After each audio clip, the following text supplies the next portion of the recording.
There are good ecological arguments for running down production of oil and gas as soon as alternatives can be utilised. Labour, however, wants to impose a windfall tax on the extraction of petrochemicals in the North Sea basin, which will cost jobs in the sector. Corbyn's £11 billion tax on oil and gas would power a green revolution, The Herald, November 22. If Jeremy Corbyn and Labour were in any way genuine, then the City of London, where huge profits are made from the manipulation of money, shares and forecasting gluts and scarcities, and where £1 million bonuses are not uncommon, should be their preferred target for a windfall funding scheme. Why isn't it? And tax havens as well. The Panama Papers scandal was quickly buried and forgotten about. As the robbers said when asked about robbing banks, negation, it's where the money is. Labour should stop attacking workers' jobs, and start to get the casino capitalists instead. Gr. Weir, Ochiltree.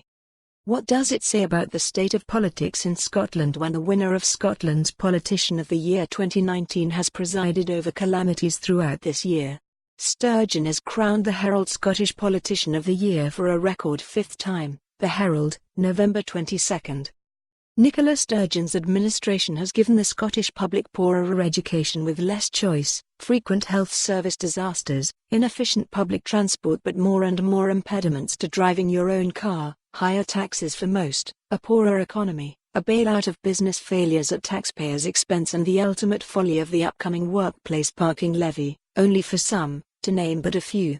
Who voted positively for all of that? The only poll in 2019 that actually counts is on December 12 when the long-suffering public will get a say. Let's see who really wins then. Dr. Gerald Edwards, Glasgow G77.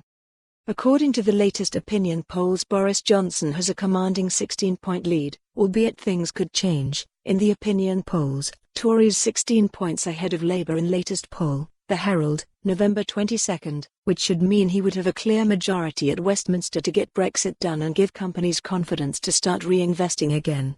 Indeed, Bloomberg has suggested that if this were the case, the pound would jump to $1.39. Given the above scenario, where would this leave the SNP's influence with regard to the new incumbent power at Westminster? Not a lot, and here is why.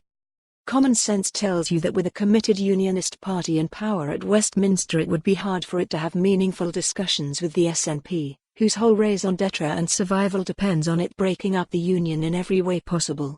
Under these circumstances, the real power would be with Scottish Conservatives, but should, in my view, include the Liberal Democrats and Labour, who also have Scotland's. For more on this story, visit the news article link.